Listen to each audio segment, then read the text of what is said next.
بسم اللہ الرحمن الرحیم۔ السلام علیکم دوستو، دنیا بھر کی خبروں میں آج آپ سنیں گے، لیکن اس سے پہلے اگر ہو سکے تو لائک اور سبسکرائب کا بٹن ضرور دبا لیں۔ شکریہ۔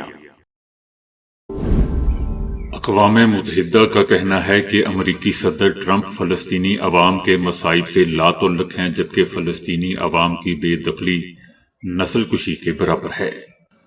اقوام متحدہ کا یہ بھی کہنا تھا کہ فلسطینی عوام کو ان کی آبائی سرزمین سے بے دخل کر دینے کی تجویز کھلا جنگی جرم ہے۔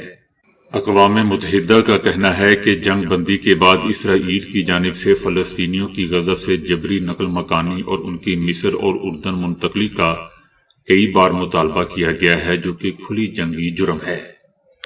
یہ بھی دوستو یاد رہے کہ امریکی صدر ٹرمپ نے غزہ کی پٹی کی تعمیر نو کے بہانے غزہ کے باسیوں کو مصر اور اردن منتقل کر دینے کا بارہا مطالبہ کیا ہے، جو ہر مرتبہ دونوں عرب ممالک کی دو ٹوک مخالفت کا باعث بنا ہے۔ دوسری جانب غزہ کی پٹی کے خلاف اپنی 15 مہینوں سے زائد کی انسانیت سوز جنگ کے دوران غاصب صہیونی رجیم بھی اس علاقے کے لوگوں کو، خاص طور پر غزہ کی پٹی کے شمالی علاقہ جات کے لوگوں کو کوچ پر مجبور کرنے کی ازحد کوشش کر چکی ہے، جس کے مقابلے میں غزہ کے لوگوں کی عظیم استقامت اور مزاحمتی محاذ کی کاری ضربوں کے باعث اسے شکست کا منہ دیکھنا پڑا ہے۔ امریکی صدر ٹرمپ کا کہنا ہے کہ ٹیکسز میں اضافے سے کچھ تکلیف تو ہوگی، لیکن اس کے نتائج شاندار ہوں گے۔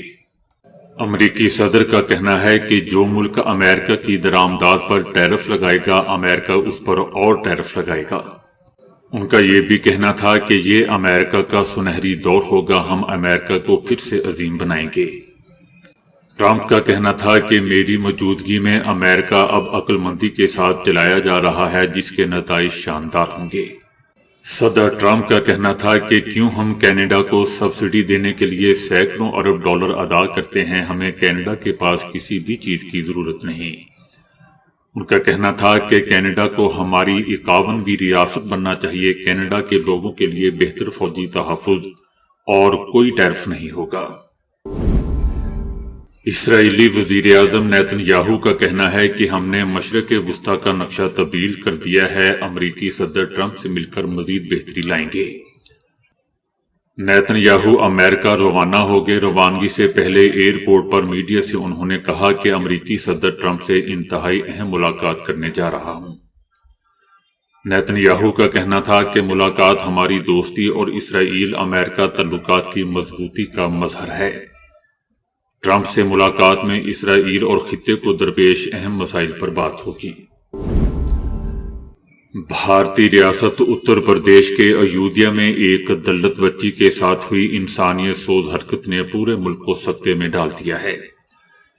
وہیں اس معاملے پر سیاستدانوں نے بھی کڑا رخ اختیار کر لیا ہے۔ کانگریس کی رکن پارلیمنٹ پرینکا گاندھی نے بھی اس معاملے پر اتر پردیش کی حکومت پر سخت تنقید کی ہے۔ ان کا کہنا تھا کہ ایودھیا میں ایک دلت بچی کے ساتھ جس طرح کی بربریت ہوئی، اسے سن کر کسی بھی انسان کی روح کانپ جائے۔ ایسے ظالمانہ واقعات پوری انسانیت کو شرمسار کرتے ہیں۔ پرینکا گاندھی نے اس حوالے سے کہا کہ بچی 3 دن سے غائب تھی، لیکن پولیس نے کچھ نہیں کیا۔ ان کا کہنا تھا کہ بی جے پی کے جنگل راج میں دلتوں، قبائلیوں، پسماندوں اور غریبوں کی چیخو پکار سننے والا کوئی نہیں ہے۔ اس کے علاوہ ان کا کہنا تھا کہ اتر پردیش حکومت دلتوں پر ظلم کی علامت بن چکی ہے۔ میرا مطالبہ ہے کہ ظلم کرنے والوں کے ساتھ ساتھ ذمہ دار پولیس اہلکاروں اور افسران کے خلاف بھی سخت کارروائی ہو۔ دوستو یاد رہے کہ ایودھیا ضلع میں ایک دل دہلا دینے والا واقعہ پیش آیا ہے۔ پولیس نے ہفتے کو ایک گمشدہ دلت طبقے سے SC سے تعلق رکھنے والی ایک لڑکی کی برہنہ باڈی برآمد کی۔ لڑکی کو بے رحمی سے مار دیا گیا تھا۔ دوستو اس بچی کے ساتھ ایسا دردناک ظلم ہوا، ایسا سلوک ہوا کہ میں یہاں اس کو بیان بھی نہیں کر سکتا۔ بھارتی ریاست اتراکھنڈ میں یونیفارم سول کوڈ قانون کے نفاذ کے اعلان نے دوستو تہلکہ مچایا ہوا ہے۔ ریاست اتراکھنڈ کے وزیر اعلیٰ نے ریاست بھر میں تمام مذاہب میں ہم آہنگی کے لیے برابر آئلی قوانین یعنی یونیفارم سول کوڈ کے نفاذ کا بھونڈا اعلان کر رکھا ہے۔ اتراکھنڈ کا یکساں سول کوڈ ریاستی اسمبلی میں پاس ہونے کے تقریباً 1 سال بعد نافذ ہوا ہے۔ یہ متنازع قانون 2022 کے ریاستی انتخابات کے دوران بھارتیہ جنتا پارٹی کی پالیسی کے مطابق ہے۔ یونیفارم سول کوڈ میں مرد و خواتین کی شادی کی عمر، طلاق، تعداد، ازواج، حلالہ اور وراثت جیسے امور پر تمام مذاہب کے لیے یکساں قوانین واضح کر دیے گئے ہیں۔ اس قانون کے تحت شادی کی قانونی عمر مردوں کے لیے 21 اور خواتین کے لیے 18 سال ہوگی۔ 1 سے زائد شادی اور حلالہ پر بھی پابندی ہوگی۔ قانون کے تحت مرد اور عورت دونوں کے پاس یہ اختیار ہوگا کہ وہ دونوں ہی ایک دوسرے کو طلاق دے سکیں، یعنی اب عورتیں بھی طلاق دے سکیں گی۔ یونیفارم سول کوڈ قانون میں خواتین کو بھی والدین کی جائیداد میں مردوں کے برابر حصہ فراہم کیا جائے گا۔ چند خاندانی رشتے دوستوں ایسے ہیں جو شادی یا رشتے کے لیے بہت قریبی سمجھے جاتے ہیں۔ مثال کے طور پر ایک آدمی اپنے پہلے کزن یا اپنے چچا یا خالہ کی بیٹی سے شادی نہیں کر سکتا۔ اسی طرح ریاست سے تعلق رکھنے والی عورت اپنی والدہ یا والد کے خاندان سے تعلق رکھنے والے اپنے فرسٹ کزن کے ساتھ تعلق یا شادی نہیں کر سکتی۔ اسی طرح اتراکھنڈ میں کسی عورت کو اس کے رشتہ داروں جیسا کہ اس کے چچا، بھتیجے یا خاندان کے دیگر مخصوص افراد کے ساتھ شادی کرنے یا تعلقات میں رہنے کی اجازت نہیں ہوگی۔ آسٹریلیا کے بعد مسلم ملک انڈونیشیا نے بھی کم عمر بچوں کے سوشل میڈیا کے استعمال پر پابندی کا فیصلہ کر لیا ہے۔ انڈونیشیا میں بچوں کو نقصان دہ آن لائن مواد سے تحفظ فراہم کرنے کے لیے سوشل میڈیا کے استعمال کے لیے عمر کی حد طے کرنے کی منصوبہ بندی کر لی گئی ہے۔ انڈونیشین صدر کا کہنا ہے کہ ایسے قوانین 1 سے 2 ماہ میں لاگو کر دیے جائیں گے۔ یاد رہے دوستو کہ آسٹریلیا میں کچھ عرصہ پہلے 16 سال سے کم عمر بچوں کے سوشل میڈیا استعمال پر پابندی کا قانون سازی کی گئی تھی، جس پر عمل درآمد بھی شروع ہو گیا ہے۔ شام کا صدر بننے کے بعد ابو محمد الجولانی نے پہلے بیرونی ملک دورے کے لیے اپنی جائے پیدائش سعودی عرب کا انتخاب کیا۔ بشار الاسد کا تختہ الٹ کر نئے صدر بننے والے ابو محمد الجولانی نے کسی پہلے عالمی رہنما سے ملاقات کی۔ یہ ملاقات سعودی ولی عہد محمد بن سلمان سے ریاض میں ہوئی، جہاں شامی صدر اپنے پہلے سرکاری دورے پر گزشتہ روز پہنچے تھے۔ صدر ابو محمد الجولانی نے ملاقات کے بعد کہا کہ سعودی ولی عہد شام کی مدد کا حقیقی جذبہ رکھتے ہیں۔ سعودی عرب کا کہنا ہے کہ شام 13 سال سے خانہ جنگی کے باعث تباہ حال ہے اور اس کی معیشت کی بحالی کے لیے پابندیوں کا خاتمہ بھی ضروری ہے۔ پٹرولیم مصنوعات کی بڑھتی ہوئی قیمتوں سے دنیا بھر میں مہنگائی کے طوفان نے جنم لیا ہے، جس نے عوام کی کمر توڑ کر رکھ دی ہے۔ دنیا میں دوستو اس وقت کئی ممالک ایسے بھی ہیں جہاں پیٹرول کی قیمتیں کم ہے۔ اس درجہ بندی کے ساتھ فہرست منظر عام پر آئی ہے۔ دنیا میں سب سے سستا پیٹرول 7.98 روپے فی لیٹر مل رہا ہے۔ شاید آپ کو اس قیمت پر یقین نہ آئے، لیکن اگر آپ ایران میں ہیں تو اس قیمت پر پیٹرول لے سکتے ہیں۔ ایران کے بعد سب سے سستا پیٹرول دینے والا ملک جنگ زدہ لیبیا ہے، جہاں 1 لیٹر پیٹرول 8 روپے پاکستانی 52 پیسے کا ملے گا۔ تیل کی نعمت سے مالا مال ملک وینزویلا اس فہرست میں تیسرے نمبر پر ہے، جہاں 9 روپے 76 پیسے فی لیٹر پیٹرول کی قیمت ہے، اور یہ دوستوں میں پاکستانی روپے کے حساب سے بتا رہا ہوں۔ پاکستان 36 جبکہ بنگلہ دیش 46 جبکہ بھارت 73ویں نمبر پر ہے۔ مہنگے ترین داموں میں پیٹرول دینے والے ممالک کی فہرست میں ہانگ کانگ اول نمبر پر ہے، جہاں فی لیٹر پیٹرول 950 روپے 4 پیسے میں ملتا ہے۔ اس کے بعد Iceland, Denmark, Netherland, Singapore, Israel وغیرہ کا نمبر آتا ہے۔ جب 23 دسمبر کو ایک خاتون اپنے خاندان کے 5 افراد کے ہمراہ پائی پائی جمع کر کے عمرے پر جانے کی غرض سے لاہور ایئرپورٹ پر پہنچی تو انہیں سمیت ان کے تمام اہل خانہ کے وہم و گمان میں بھی نہ تھا کہ انہیں سعودی عرب میں منشیات سمگلنگ کے الزام میں گرفتار کر کے جیل بھیج دیا جائے گا۔ یہ خبر دوستو ایک ایسے پاکستانی خاندان کی ہے جس کے 5 افراد کو سعودی عرب میں منشیات کے رکھنے کے الزام میں گرفتار کیا گیا تھا۔ پاکستان کی وزارت داخلہ کے مطابق اس بے گناہ خاندان کو لاہور کے علامہ اقبال انٹرنیشنل ایئرپورٹ پر پھنسایا گیا، جہاں ان کے ایک بیگ کا ٹیگ تبدیل کر دیا گیا تھا۔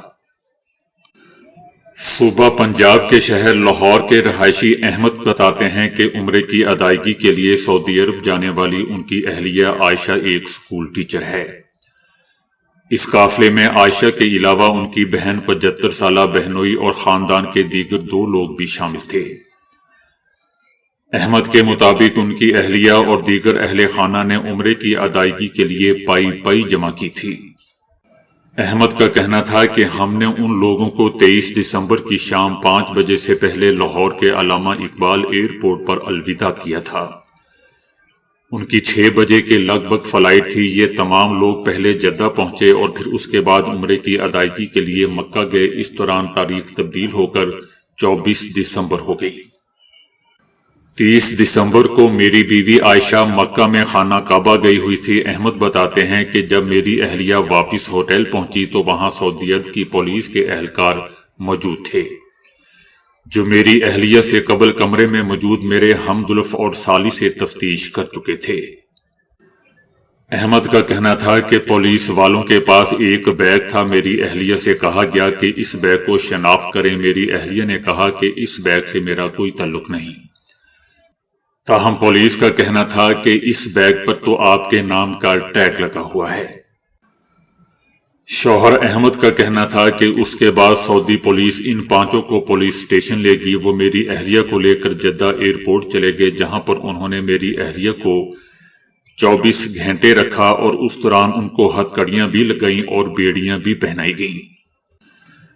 اس واقعہ کے بارے میں سعودی حکام نے بھی باضابطہ طور پر پاکستان کو مطلع کر دیا تھا۔ یہ واقعہ بڑا عجیب تھا۔ ٹیگ تبدیل کرنا خوفناک تھا، اس سے کچھ بھی ہو سکتا تھا۔ جبکہ دوسری طرف پاکستانی وزارت داخلہ کی جانب سے جاری کردہ پریس ریلیز میں بتایا گیا کہ تمام داخلی اور خارجی راستوں کی CCTV فوٹیج کا جائزہ لے کر ایک ایئرپورٹ پر موجود ایک پورٹر کو حراست میں لے کر تفتیش کی گئی تو پورا گینگ بے نقاب ہو گیا۔ اس کیس میں جن 9 افراد کی گرفتاری کا دعویٰ کیا گیا ہے دوستو، ان کے حوالے سے حکام کی جانب سے اب تک کوئی تفصیلات شیئر نہیں کی گئی ہیں۔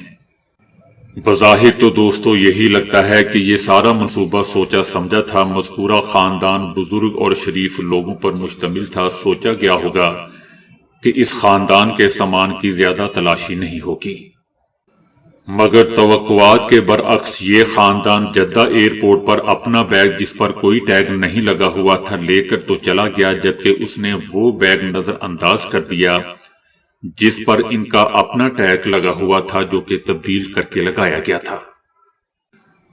تحقیقات کے دوران یہ بات سامنے آئی کہ ان لوگوں نے ایئرپورٹ پر اس خاندان پر نظر رکھی ہوئی تھی کہ وہ ٹیگ والا بیگ لے کر چلے جائیں گے تو یہ ایئرپورٹ سے باہر ان کے ہوٹل میں جا کر ان سے اپنا بیگ لے لیں گے، مگر جب خاندان نے بیگ کو نظر انداز کر دیا تو اب ان لوگوں کے لیے وہ بیگ ایئرپورٹ سے باہر لے جانا ممکن نہیں رہا تھا۔ بظاہر جو لوگ اس منصوبے میں ملوث تھے انہیں خطرہ نظر آیا، اس لیے انہوں نے بیگ ایئرپورٹ پر ہی رہنے دیا۔ جب اس لاوارث بیگ کی تلاشی لی گئی تو اس میں منشیات برآمد ہوئیں اور یوں اس بیگ پر ٹیگ دیکھ کر خاندان کو ہوٹل سے گرفتار کر لیا گیا۔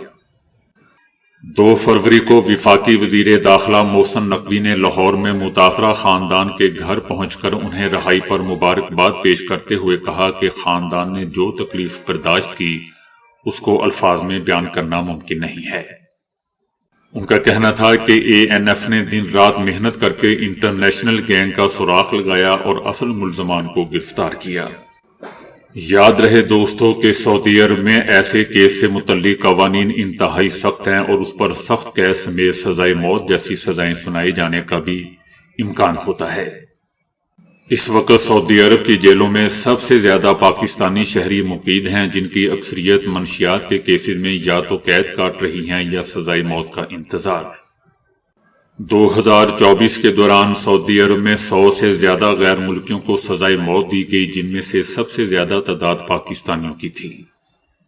پاکستان کی وزارت داخلہ اور تحقیقاتی ادارے مبارکباد کے دوستوں مستحق ہیں، جنہوں نے بے گناہ پاکستانی خاندان کو موت کے منہ سے بچا لیا اور ان کو رہائی دلوائی۔ ضروری نہیں ہے دوستو کہ یہ کوشش ایک کیس تک محدود ہو، کیونکہ اس وقت بھی کئی پاکستانی شہری سعودی جیلوں میں موجود ہیں اور اپنی بے گناہی کا دعویٰ کر رہے ہیں۔ تو دوستو ابھی کے لیے اتنا ہی۔ ویڈیو کو لائک اور شیئر کرنے کا بہت بہت شکریہ۔